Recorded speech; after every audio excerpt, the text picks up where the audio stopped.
हन धातु का प्रयोग चल रहा है और हन धातु के प्रयोग में कल हमने वर्तमाना, सप्तमी, पंचमी इनके प्रयोग सिद्ध किए थे। आज हम ह्यस्तनी में हन धातु का प्रयोग सिद्ध करते हैं। एक बार पुनः हम समझ लें, हन धातु से ती प्रत्यय आता है। ती प्रत्यय गुणी है और ती प्रत्यय गुणी होने पर अनविकरण कर्तरी और अदादे लुक विकर्ण से अन का लुक हो जाएगा तो बन जाएगा हंती।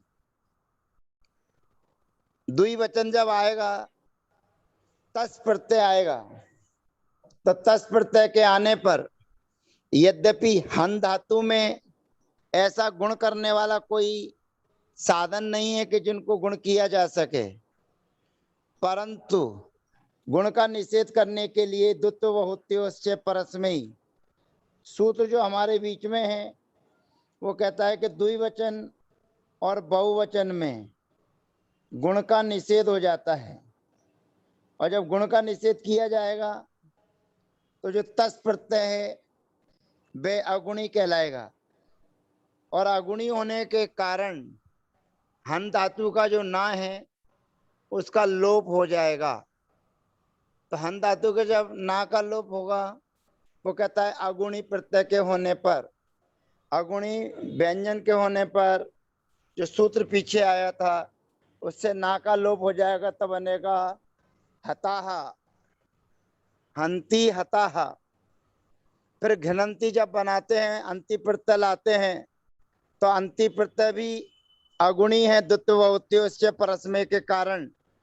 तो अगुणी होने पर जो हन धातु है उस हन धातु में जो हा है उसकी उपदा का माने आ का लोप हो जाता है, और आ का लोप होने पर जो हन धातु का आ है, जो हन धातु का हा है उसके स्थान पर घा आदेश हो जाता है, तो बनता है घिनंती, हंती हता घिनंती। ये अपने को विशेष ध्यान रखना है। फिर हंसी मनोरनुसारो दुटी लगेगा, फिर हता, फिर हत, फिर हनमी, फिर हनवाह, फिर हनमा। इस प्रकार से प्रयोग सिद्ध होते हैं। सप्तमी विभक्ति में सप्तम में अंश से गुण का निश्चित हो जाता है, तो बनता है हन्यात, हन्याताम, हन्युहु, हन्याह, हन्यातम, हन्यात, हन्याम, हन्याव, हन्याम। पंचमी में भी वर्तमाना की तरह हंतु, आशीषी तुयोस्तातण वक्तव्य, हतात, हताम, घिनंतु। अब ह्यस्तनी में पंचमी में विशेष अपने को ये ध्यान रखना है कि हे रकारा दहनते सूत्र में उल्लेखित कर रखा है कि हन धातु को छोड़कर ही का लोप होता है। तो वहां पर प्रश्न है कि हन धातु को छोड़कर क्यों कहा, तो सूत्र है हंतेर जो हऊ, हन धातु के स्थान पर जा आदेश होता है। ही के होने पर जब हन धातु के स्थान पर जा आदेश हो जाएगा तो जा में आकार है, तो आकार होने के कारण ही का भी लोप हो सकता था, तो केवल जा बनता। इसलिए वहां सूत्र में कहना पड़ा हे रकारा दहनते, हन धातु को छोड़कर आकार से परे ही का लोप हो जाता है। तो इसलिए सूत्र में हन धातु से रहित का है, इसलिए उस सूत्र की प्रवृत्ति यहाँ नहीं होती है और सूत्र शब्द बन जाएगा जही। अब इसी का वैकल्पिक रूप बनाएंगे तो आशीषी तुयोस्तातण वक्तव्य, यह वार्तिक लगाएंगे तो हतात बन जाएगा, हतात, फिर हतम, फिर हत। हनानी उत्तम पुरुष के तीनों प्रत्यय गुणी होते हैं, इसलिए हनानी, हनाव और हनाव ये प्रयोग सिद्ध हो जाते हैं। अब हम ह्यस्तनी में चल रहे हैं, विशेष नियम अपने को ध्यान रखना है। ह्यस्तनी में अंतेर जो हो, यहां तक हमने कल पढ़ लिया था। अब हम यस्तनी में चर्चा कर रहे हैं। यस्तनी में दी और सी विभक्ति आती है, दी और सी। तो पहले से अपने को यस्तनी के प्रयोग में लाते हुए दो नियम विशेष अपने को याद रखना चाहिए। एक तो दी और सी के ई का अनुबंध लोप होता है, और एक धातु के आदि में अट का आगम होता है। अब प्रारंभ कर रहे हैं हन धातु से यस्तनी में प्रयोग। हन धन दी, यहाँ पर दी में रहने वाली ई का अनुबंध लोप हो जाएगा, हन धन दा। अनविकरण कर्तरी से अनविकरण करेंगे। अदादेर लुक विकरण से विकरण का लुक कर देंगे। अवट धात्वादिर हस्तन्यद्यतनि क्रियाति पत्तिसु, सूत्र से धातु के आदि में अट का आगम हो जाएगा, और धातु के आदि में अट के आगम होने पर अहन धन दा, ये स्थिति है। अब अगला सूत्र हमारे सामने आता है विशेष, वेरी वेरी आईएमपी सूत्र है ये। आपके हर समय ये सूत्र प्रयोग में आएगा और हर समय लगेगा। व्यंजनादिस्यो, व्यंजनादिस्यो अर्थात व्यंजनात् परियो दिस्यो लोपो भवति। व्यंजन से परे, व्यंजन क्या है यहाँ पर, हन धातु का ना है। हन धातु में जो ना है वो व्यंजन है, और व्यंजन से परे दी और सी, माने प्रथम पुरुष का एक वचन में दी और मध्यम पुरुष के एक वचन में सी विभक्ति आती है, तो कहते दी और सी विभक्ति का लोप हो जाता है। ये सूत्र काम में आएगा हर समय। व्यंजनादिस्यो, व्यंजन से परे दी और सी विभक्ति का लोप होता है। तो व्यंजन क्या है, कहते अहन में रहने वाला जो ना है वह व्यंजन है, उससे परे जो दी है और सी माने यस्तनी के प्रथम पुरुष का एक वचन और यस्तनी के मध्यम पुरुष का एक वचन, दी और सी विभक्ति कहलाता है। जब उसका लोप हो जाएगा तो प्रयोग बनेगा अहन। फिर द्विवचन में द्वित्व से परस में से गुण का निषेध हो जाएगा और ना का लोप हो जाएगा, अहताम। फिर आघ्नन, वही अंति प्रत्यय जैसे लाए थे, अंति प्रत्यय लाकर हन धातु के आ का लोप करेंगे, और हन धातु के आ का लोप हो जाने पर जो हा का हा था, हन धातु का हा था, उसके स्थान पर घा आदेश हो जाएगा, अर्थात तो बनेगा आघ्नन। कैसे बना आघ्नन, हन धातु है, अन प्रत्यय है, अनविकरण किया, अदादे लुक विकरण से विकरण का लोप कर दिया। धातु के आदि में अट धात्वादिर हस्तन्य दत्तनि क्रियाति पत्तिसु, सूत्र से अट का आगम हो जाएगा। अब अन प्रत्यय क्या है, द्वित्व परस्मयी, सूत्र के कारण अगुणी है। तो जो सूत्र था वह कहता है अगुणी स्वर परे होने पर, अगुणी स्वर पड़े होने पर धातु हन धातु के उपदा का माने आकार का लोप होता है। जब आकार का लोप हो जाएगा तो हा व्यंजन बचेगा, तो फिर लगता है लुप्तोपधस्य, लुप्त हो गई है उपदा जिसकी।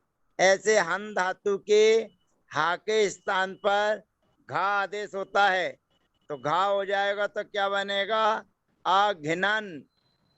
इसी प्रकार से मध्यम पुरुष के एक वचन में सी विभक्ति लाएंगे, तो सी विभक्ति में भी व्यंजनादिस्यो हो, सूत्र से सी का लोप हो जाएगा, तो बनेगा अहन। जैसा है वैसे ही बनेगा।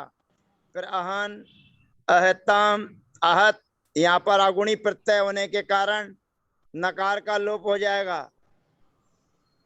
फिर उसके बाद में बनेगा अहनम, फिर अहनवो और फिर अहनमो। इस प्रकार से हन धातु का प्रयोग सिद्ध हो जाता है। हन धातु और अस धातु का प्रयोग थोड़ा सा समय देकर इनके प्रयोगों की सिद्धि बहुत अच्छे से करना चाहिए, समझकर करना चाहिए। हन धातु का प्रयोग और अस धातु का प्रयोग बड़े सोचकर समझकर हमको करना चाहिए। अब हन धातु का एक बार पुनः रिवीजन करते हैं।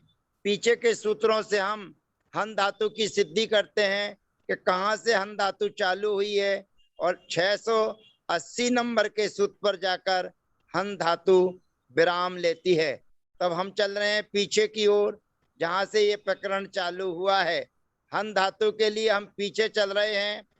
676 77 नंबर का सूत्र अब हमारे बीच में आ रहा है और पीछे चल रहे हैं। तो यहाँ से कहानी चालू हो रही है हन धातु की। सूत्र नंबर 676 से 680 सूत्र तक हन धातु का प्रयोग होता है। एक बार पुनः रिवीजन। हन धन ती, तो यहाँ पर गुणी प्रत्यय है। अन्विकरण करेंगे, अन्विकरण का लुक कर देंगे। फिर उसके बाद में द्वित्व बहुत्व परस में इत्तस विभक्ति आती है। उसमें ये सूत्र याद रखना है, धुटी हंते सार धातु के। धुट होने पर सामने क्या होना चाहिए, धुट, और हन धातु हो और सार धातु का प्रकरण हो तो धन धातु के नकार का माने अंत का लोप हो जाता है। तो हन धातु के अंत का लोप हो जाएगा तो बनेगा हताहा। अब हता बनने पर अब हमारे बीच में अंति प्रत्यय आया है। अब 677 नंबर सूत्र का प्रयोग होगा। 677 नंबर सूत्र में अभी हमें केवल यहाँ पर हन धातु को ग्रहण करना है। गम धातु का जब प्रसंग आएगा तब करेंगे। गम हन जन खन घसा मुपदाया स्वरादा वनन्य गुणे। तो यहाँ पर स्वरादि अगुण पड़े होने पर, तो जहाँ पर अंति प्रत्यय है वो अगुणी प्रत्यय है। तो अगुणी प्रत्यय होने के कारण गम हन जन खन घसा ये अलग अलग धातु हैं। गम धातु आप पढ़ चुके हैं, लेकिन उसका प्रयोग जिसके लिए कहा गया है वो अभी यहाँ नहीं है। हन धातु का प्रयोग यहाँ पर वर्तमान में है, जन धातु का प्रयोग यहाँ पर नहीं है, और घस धातु का प्रयोग अध के स्थान पर, अन के स्थान पर, अध के स्थान पर घर घस आदेश किया जाएगा, वो आगे आएगा प्रसंग। ये सूत्र केवल यहाँ पर हन धातु के लिए उपयोगी है। जन हन गम हन जन खन घसा मुपदाया स्वरादा वनन्य गुणे। इस सूत्र के माध्यम से जो हन धातु की उपदा थी उसका लोप हो जाएगा, माने हन धातु के आ का लोप हो जाएगा। और जब हन धातु के आ का लोप करेंगे तो अगला सूत्र लगता है लुप्तोपधस्य। ये कहता है लुप्त हो गई है उपदा जिसकी, ऐसे हन धातु के हा के स्थान पर घा आदेश होता है। तो घा आदेश हो जाएगा तो बनेगा घिनंती। अब घिनंती बन जाने के बाद में अब पंचमी विभक्ति में ही विभक्ति आती है। तो ही विभक्ति में 669 नंबर का सूत्र, 79 नंबर का सूत्र अतिरिक्त लगता है। वो कहता है हंतेर जो हऊ, हंतेर जो हऊ। हन धातु के स्थान पर जा आदेश होता है ही विभक्ति के होने पर। अब ही विभक्ति के होने पर हन धातु के स्थान पर जा आदेश हो जाएगा। तो इसीलिए हे रकारा दहनते सूत्र में हन धातु से रहित कहा है। अगर वहां पर हन धातु से रहित नहीं कहते तो वहां पर भी, यहाँ पर भी ही का लोप हो जाता। तो यहाँ पर हन के स्थान पर जा आदेश हो जाएगा तो बनेगा जही, और तातण करेंगे तो बनेगा हतात। आशीषी तुयोस तातण व वक्तव्य। अब हमारे पास में हस्तनी के प्रयोग करने के लिए फिर 680 नंबर का सूत्र हमारे बीच में आता है, व्यंजनादिस्यो हो। यह सूत्र सार्वजनिक है, केवल हन धातु के लिए नहीं, ये ध्यान रखना है अपने को। हंतेर जो हऊ ये केवल हन धातु के लिए है। लुप्तोपधस्य ये भी केवल हन धातु के लिए है। और गम हन जन खन घसा ये 5 धातुओं के लिए है। लेकिन व्यंजनादिस्यो ये सार्वजनिक सूत्र है, सभी जगह काम में आएगा। तो व्यंजन से रहने वाला जो दी और सी है उसका लोप हो जाता है। तो लोप हो जाएगा तो बनेगा अहन, अहताम, अघिनन। आघिनन में वही काम होगा जो अपने लुप्तोपधस्य से हंती में किया था। तो इस प्रकार से इस हन धातु के प्रयोग करने में 5 सूत्रों का प्रयोग होता है, जिनको आप अच्छे से समझ लीजिएगा। कल हमारे बीच में चक्षंग धातु आएगी, चक्षंग व्यक्तायाम वाची। तो स्पष्ट बोलने अर्थ में चक्षंग धातु हमारे बीच में आएगी, और उसके लिए एक नया सूत्र आएगा जिसकी प्रक्रिया आपके बीच में रहेगी।